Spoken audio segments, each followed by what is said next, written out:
Jesus cried with a loud voice, saying, Eli, Eli, lama sabachthani. That is to say, my God, why hast thou forsaken me? Amen.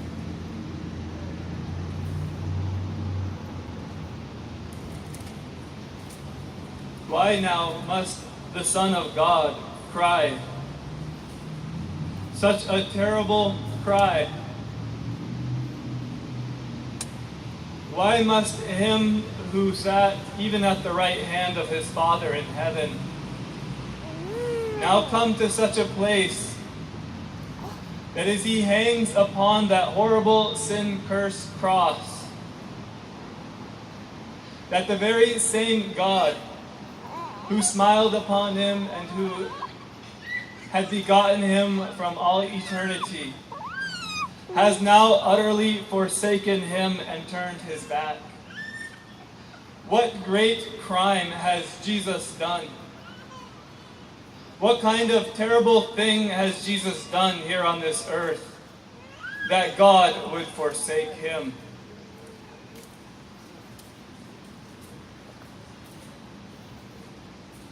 What has Jesus done to deserve such a terrible death?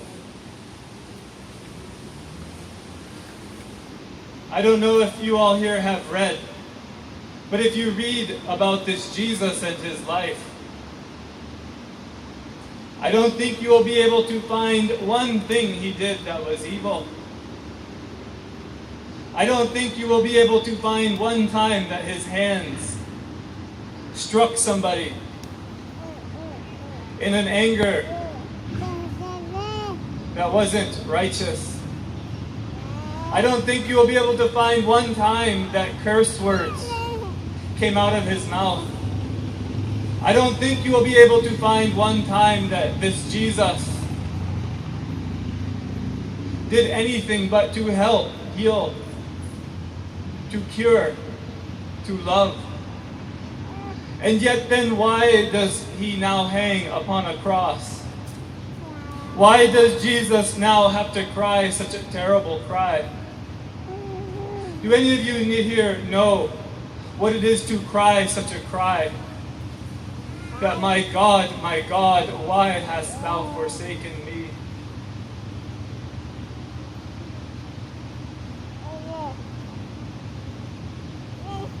But I think here that Jesus cries all alone. You and I, when we come to the point where we feel and know that God should forsake us, we know the reason why. We can look back at our own life. We can look back even at this today, and we can see the many times that in anger, in jealous and selfish anger, we lashed out. We can see the many times when we even told lies, big lies, little lies. We see even the many times when we have not loved our wife or our children or our husbands. We see the many times when even we have played the harlot with many lovers. When we have secretly allowed ourselves to be felt up by the devil. When we have allowed him even to caress us in secret.